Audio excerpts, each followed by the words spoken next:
그 요즘 우리나라가 자체 개발한 무기들이 해외 시장에서 아주 잘 나가고 있다고 합니다. 그렇습니다. 예, 그 진격의 K방산이다. 뭐 이런 얘기까지 네. 하던데 김 기자 어느 정도입니까? 네. 지난 8월 말 국내 방산 업체들이 폴란드에 전차와 자주포를 수출하는 대규모 계약을 체결했습니다. 이번에 체결된 계약은 약 57억 6천만 달러, 우리 돈으로 7조 6,780억 원 규모인데요. 현대 로템이 K2 흑표 전차 180대, 한화 디펜스가 K9 자주포 48문을 폴란드에 수출합니다. 예. 그런데 이번 계약이 다가 아닌데요. 한국과 폴란드는 지난 7월 말 포괄적 합의 성격의 총괄 계약을 이미 체결했습니다. 이 총괄 계약 당시 폴란드는 K2 전차 980대, K9 자주포는 648문, 경공격기 FA50은 48대를 각각 주문하기로 했습니다. 예. 이번 계약은 총괄 계약에 대한 첫 번째 이행 계약으로 나머지 수량들도 향후 단계적으로 추가 이행 계약을 통해서 진행될 예정입니다. 총괄 계약이 모두 성사된다면 전체 계약 규모는 무려 20조 원에 달해서 방산 수출 사상 최대 규모가 될 것으로 보입니다. 아, 그러니까 미리 수출을 하기로 한 총량이 이렇게 있으면 이번에 가는 것은 그 중에 일부이고 예, 앞으로 순차적으로 계속 가게끔 그렇게 그렇습니다. 돼 있다는 네네. 얘기죠. 네, 어쨌든 간에 20조 원이라고 하면 네, 이게 뭐 참 대단한 것 같은데 우리나라 전체 예산이 제가 보니까 한 600조가 좀 넘더라고요. 네. 예, 그렇게 보면 우리나라 예산의 30분의 1에 해당하는 엄청난 그런 돈인데 네. 도대체 어떤 무기들을 그 폴란드에 수출을 한다는 겁니까? 네, 먼저 대표적인 게 K2 흑표 전차입니다. 이 전차는 우리나라에서 생산한 두 번째 국산 전차인데요. 첫 번째로 생산한 국산 전차는 88 전차로도 불리는 K1 전차죠. 88 전차라고 하니까 예, 그러면 88년도에 처음 만들었다는 얘기입니까? 그건 아니고요. 예. 전두환 대통령 때 만들어졌는데 예. 88 올림픽을 서울 올림픽을 기념하기 위해서 88 전차라고 이름을 붙였습니다. 예. 아. 그런데 이 전차는 미국의 M1 에이브럼스 전차의 설계 도면을 사와서 만들었습니다. 그런데 K2 흑표 전차는 이런 K1하고는 달리 설계부터 모두 국산 기술로 만들어졌습니다. 예, 예. 많이 발전했네요. 네. 예. K2는 한때 엔진과 변속기 국산화 문제로 개발이 지연되기도 했는데요. 그래도 지금은 반능동 유기압식 현수 장치, 자동 사격 기능의 사격 통제 장치, 자동 장전 장치, 능동 방어 체계 등 첨단 장비를 적극 채용한 최첨단 전차로 분류되고 있습니다. K2의 생산 목표가 북한군의 최신 전차는 물론이고 세계 어느 나라 전차와 교전해도 뒤지지 않는 성능을 목표로 해서 만들어졌는데요. 예. 그러다 보니까 미국의 M1 전차나 독일의 레오파르트 2, 러시아의 T14 전차 등과 함께 세계 5대 전차로 평가받고 있습니다.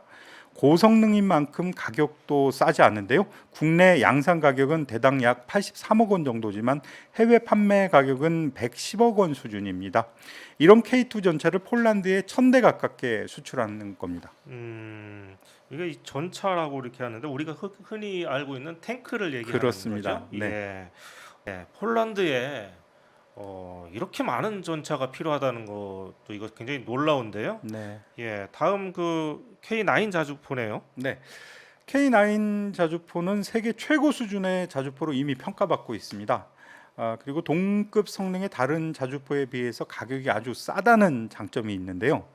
K9과 동급 성능인 독일제 판처 하우비츠 2000 자주포는 대당 가격이 약 231억 원입니다.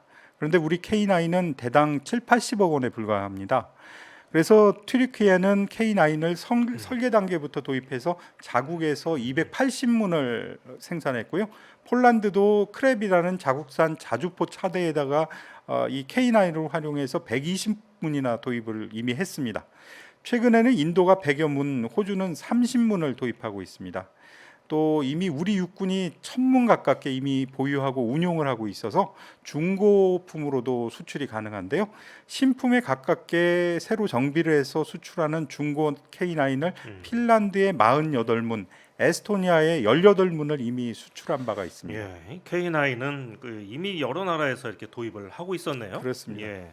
근데 제가 이 사진을 보니까 네. 전차하고 이렇게 자주포가 있는데 아주 흡사하게 생겼어요. 네. 그래서 비전문가인 저 같은 경우는 아예 구분을 못할 정도인데 어떻게 좀 어떻게 다른지 좀 설명 좀 네. 해주시겠습니까? 말씀하신 대로 보통 전차는 탱크라고 합니다. 예. 그리고 자주포는 스스로 자자에 움직일 주자를 써서 음. 자주포거든요. 그러니까 자력으로 움직일 수 있는 포를 얘기하는 겁니다. 예. 외형상 전차와 자주포는 모두 차체 위에 포탑이 있고 장갑으로 장비와 인원을 보호하면서 무한궤도를 이용해서 움직인다는 점은 똑같습니다. 하지만 전차가 최전선에서 적과 직접 마주보면서 전투를 수행한다면 자주포는 적에게 쉽게 노출되지 않는 전선 후방에서 포탄을 퍼붓는다는 그런 그 차이점이 있습니다. 장비를 운용하는 병력도 전차는 기갑이고요. 자주포는 포병으로 분류가 됩니다. 예. 그 전차는 그 전쟁터 전투 현장에서 그렇습니다. 직접 그 막 누비면서 이렇게 싸우는 그렇습니다. 것이고 직접 적과 마주 보면서 예. 근데 싸우는데요. 자주포는 좀 떨어진 곳에서 보통은 뭐 예. 수십 킬로미터 후방에서 그렇겠네요. 포탄을 날립니다. 예. 저는 예전에 자주포라는 말을 이제 처음 듣고서는 무슨 자주국방 할 때 그 자주인가 저 그렇게 생각을 했었습니다. 네. 그때는 이제 자주국방이라는 말을 하도 많이 써가지고 네, 근데 스스로 움직이는 그런 포라는 그렇습니다. 뜻이라는 거잖아요. 네, 예. 자, 그럼 그 다음은요. FA-50 경공격기라고 하는데 경공격기라고 하면 전투기의 일종인 것 같습니다. 예, 예, 우리나라가 전투기도 만드네요. 네. 한국 항공우주산업에서 생산하는 FA-50 경공격기는 이미 뛰어난 초음속 훈련기로 평가받고 있는 T-50에다가 무장을 장착해서 전투 공격용 기체로 만든 항공기입니다. 무장 탑재량이 최대 5.5톤에 달하는데요. 다양한 국산 정밀 타격 무장까지 운용할 수 있어서 작지만 뛰어난 성능을 자랑하고 있습니다.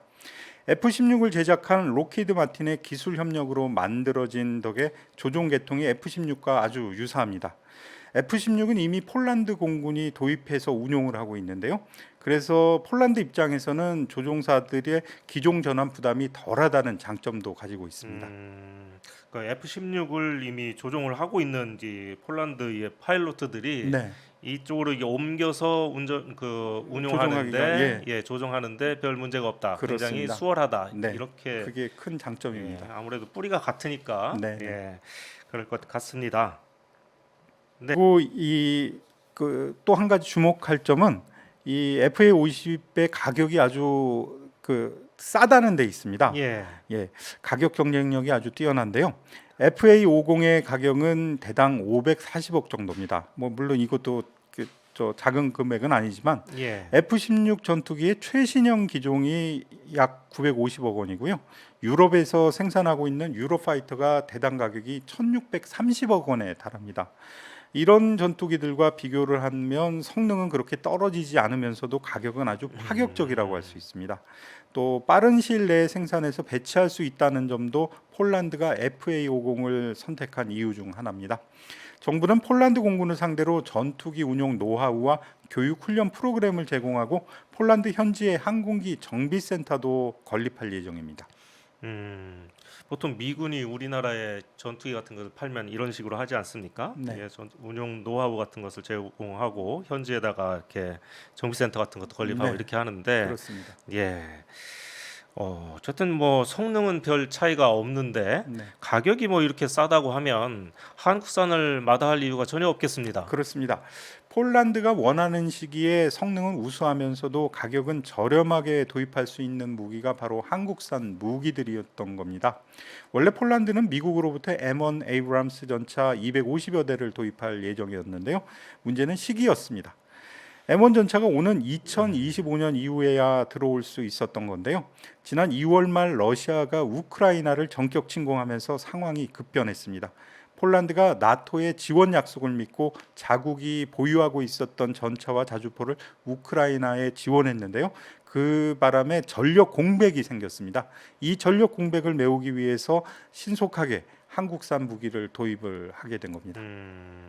그러니까 폴란드가 우크라이나가 바로 옆에 있는 나라가 위난에 처했으니까 네, 무기를 거기다가 지원을 해주고 그럼 이제 거기에 그로 인해서 생기는 공백을 네. 그 구멍을 한국산을 수입을 해서 네. 메꾼다 이런 그렇습니다. 의미네요. 예. 이게 한국이 적기에 폴란드가 필요한 시기에 이 무기들을 공급할 수 있는 가장 적합한 나라입니다. 있습니다. 예. 근데 폴란드면 저쪽 유럽 한가운데 있는 나라인데 네. 그 먼 데까지 그러면은 무기를 어떻게 보냅니까? 네.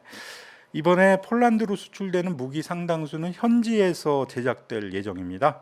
K2 전차의 경우에 180대는 한국에서 생산해서 선박을 이용해서 수송할 예정인데요. 나머지 800대는 오는 2026년부터 현지 공장에서 생산할 계획입니다. 예. 폴란드 현지 생산 모델에는 K2 뒤에 PL, 아마도 폴란드라는 뜻인데요. PL, 예. 그렇습니까? 예. PL이라는 명칭이 붙는데요. 적의 대전차 미사일을 요격할 수 있는 능동 방어 장치 등이 장착될 예정이어서 현재 우리 군이 사용하는 원형보다 성능이 더 향상될 것으로 전망됩니다. K9 자주포의 경우에는 48문을 한국에서 도입하고요. 이후 620여 문은 현지에서 생산한다는 계획입니다. 다만 FA50 경공격기는 모두 국내에서 제작해서 수출하는데요. 내년 중에 1차로 12대가 먼저 인도될 예정입니다. 예. 다른 건 다 뭐 대부분 현지에서 제작하는 게 네. 주인데 네. 이 전투기 경공격기만 전량 국내 제작이네요. 네. 뭐 네. 그런 뭐 다른 이유가 있을까요? 아무래도 이게 항공기는 이 전차나 자주포보다 훨씬 더 하이테크 기술력이 예, 훨씬 더 요하는군요. 그렇죠. 그래서 이걸 만들려면 현지에도 한국하고 똑같은 공장을 만들어야 되는데요. 음. 이게 그렇게 쉬운 일이 아닌 것 같습니다. 예. 그럼 이번에 그 지금까지는 폴란드하고 계약을 맺은 것을 지금 무기들을 지금 소개를 했는데요. 네. 그 외에 폴란드가 추가로 더 눈독을 들이고 있다는 그런 무기들도 있다고 합니다. 그렇습니다. 네. 한화 디펜스는 지난달 19일 폴란드 바르샤바에서 천무 다연장 로켓 발사대 288대와 유도탄 수출을 위한 기본 계약을 체결했습니다. 기본 계약은 수출 대상 장비의 규모를 합의하는 포괄적 협약인데요. 천무 체계에 대한 전체적인 공급 물량과 기간 등을 합의한 겁니다. 향후 협상을 통해서 구체적인 계약 이행 사항이 담긴 실행 계약이 체결될 예정입니다. 천무 다연장 로켓이 유럽으로 수출되는 건 이번이 처음인데요. 폴란드 현지 매체들 보도를 살펴보면 이번 계약은 60억 달러, 그러니까 우리 돈으로 8조 5천억 원 정도가 될 것으로 추정되고 이번 있습니다. 것도 장난이 아니네요. 네. 예. 이렇게 계약 규모가 큰 건 폴란드가 도입하는 로켓탄과 미사일의 수량 때문인데요. 현무는 발사 차량과 다연장 로켓 발사대, 미사일 등으로 구성되는데 다연장 로켓 발사대는 대당 가격이 30억 원 정도에 불과하지만 폴란드가 원하는 로켓탄과 미사일 수량이 무려 2만 3천 발에 달하는 것으로 알려졌습니다. 2만 3천 발이요? 네. 예. 그러면 이제 발사체보다는 포탄을 더 많이 수출을 하는 거네요. 네. 예. 발사대만 있으면 미사일과 로켓은 몇 번이건 예. 반복해서 쏠 수가 있거든요. 음. 그래서 천무는 유도 로켓을 비롯해 다양한 구경의 다연장 로켓을 발사할 수 있고 최대 사거리 300km의 지대지 미사일도 쏠 수 있습니다. 이런 다연장 로켓은 최근 우크라이나 전쟁을 계기로 크게 주목받고 있습니다. 우크라이나군이 미군으로부터 지원받은 다연장 로켓 하이마스를 이용해서 러시아군의 후방 기지나 탄약고를 격파하는 성과를 거두었는데요. 하이마스는 한 번에 6발의 로켓을 쏘지만 천무는 단발 또는 연속으로 12발까지 사격할 수 있다는 장점이 있습니다. 예. 아무튼 뭐 계속 그 대박인 것 같습니다. 네. 뭐 다른 것도 있습니까? 네, 레드백 장갑차도 빼놓을 수 없는데요. 장갑차. 네, 이 장갑차는 한화 디펜스가 호주군의 차기 보병 전투차 도입 사업에 참여하기 위해서 현재 우리 군이 사용하고 있는 K-21 보병 전투차를 기반으로 새롭게 개발한 최신 보병 전투 장갑차입니다. K9 자주포에 쓰이는 1000마력급 파워팩, 이 파워팩이란 거는 엔진과 변속기를 하나의 모듈로 이렇게 조립해서 만든 그런 구동체계인데요. 예, 지금 저 화면에 보이는 게 레드백 네, 장갑차네요. 그렇습니다. 네. 예. 이 강력한 파워팩을 달고 능동 방어 체계를 갖춰서 적의 대전차 미사일을 요격할 수 있는 능력을 갖추고 있습니다. 이 장갑차에 폴란드가 큰 관심을 보이고 있는 건데요. 지난달 26일에 폴란드 남부 노바덴바 시험장에서 실제 폴란드 군인들을 태우고 레드백 시연이 있었습니다. 예. 이때 고속주행, 하천 도섭, 기관포 실사격까지 실전에 가까운 시범을 보였는데요. 폴란드군은 레드백의 성능에 대해서 크게 만족했다고 합니다. 그래서 어쩌면 호주보다도 폴란드가 먼저 이 레드백 장갑차를 도입하는 일이 생길 수도 있을 것 같습니다. 그러니까 당초에는 호주에 수출을 하려고 했는데 네, 그 사이에 폴란드가 먼저 이 군침을 흘리고 있는 거네요. 그렇습니다. 예, 알았습니다. 지금까지 주로 폴란드에 수출되는 한국 무기들에 대해서 알아봤는데요. 근데 사실 슬슬 걱정이 되는 부분이 있습니다. 지금까지는 이제 뭐 희망적인 부분만 살펴봤는데 왜 그러냐면 폴란드가 그렇게 아주 작은 나라도 아니지만 그렇다고 해서 아주 우리가 아는 대단한 경제 대국도 아니지 않습니까? 네. 도대체 이렇게 많은 무기를 사들일 돈이 있을까요? 올해 폴란드 국방비는 18조 2,700억 원 규모입니다. 그런데 이번에 수출이 성사된 K2, K9, FA50 도입 비용이 26조 원인데요. 네. 그래서 폴란드 한 해 국방비보다 더 많습니다. 그러니까요. 예, 이 때문에 일각에서는 무기 대금을 정말 제대로 받을 수 있을 건지 하는 걱정이 나오기도 합니다. 일단 방위사업청은 무기 대금을 떼일 염려는 안 해도 된다고 설명하고 있는데요. 우리나라 방위사업청이 네. 이렇게 얘기한다 이거죠? 그렇습니다. 예. 무기 도입 대금을 한꺼번에 받는 게 아니라 앞으로 10년에 걸쳐서 나눠 받을 예정이고 폴란드도 우크라이나 전쟁을 계기로 대대적인 국방비 증액 노력을 하고 있기 때문이라는 거죠. 실제 폴란드는 지난해 GDP의 2.2%였던 국방비를 3%로 증액한 걸로 나타났습니다. 그런데 있잖아요. 그 이제 국가 간에 이제 이게 무기 거래를 하는 데 있어서 실제로 이 가끔은 돈을 떼이는 경우도 좀 많이 본 것 같거든요. 네. 그리고 안 되면 이제 현물을 갚겠다 뭐 이렇게 나오는 그런 나라들도 있고 뭐 정부는 아무리 뭐 이렇게 걱정을 하지 말라 뭐 이렇게 얘기를 하지만 네. 저는 이 일시불이 아니라 이렇게 10년을 나눠서 받는다고 하니까 오히려 더 걱정이 되는 것 같아요. 네. 이게 막말로 해서 돈이 다 입금될 때까지는 계속 마음을 졸여야 하는 그런 입장 아니겠습니까? 물론 그런 측면도 있습니다. 음. 그런데 이제 폴란드는 아까 말씀드린 대로 국방 예산을 계속 증액을 하고 있고요. 그다음에 폴란드가 지금 러시아와 직접 국경을 접하고 있는 나토의 최전선 국가입니다. 예. 예, 그래서 폴란드 국방 예산 중에는 다른 나토 국가들이 매년 지원하는 한 2조 원의 국방 예산이 지원이 되고 있거든요. 이런 측면을 두루 감안하면 폴란드가 뭐 그렇게 진짜 경제 파탄이 나기 전에는 대금을 폴란드 떼일 일은 뒤에 다른 나토 국가들이 있는 보증을 겁니다. 서고 있다. 그런 이렇게 봐도 되는 그렇게 겁니까? 뭐 보증까지는 모르겠지만 네. 폴란드가 무너지면 다른 나토 국가들도 위험해지니까 음. 그런 측면에서는 좀 안심이 되는 구석도 있을 것 같습니다. 네, 그런 면도 있군요. 좌우간 한번 지켜보도록 하겠습니다.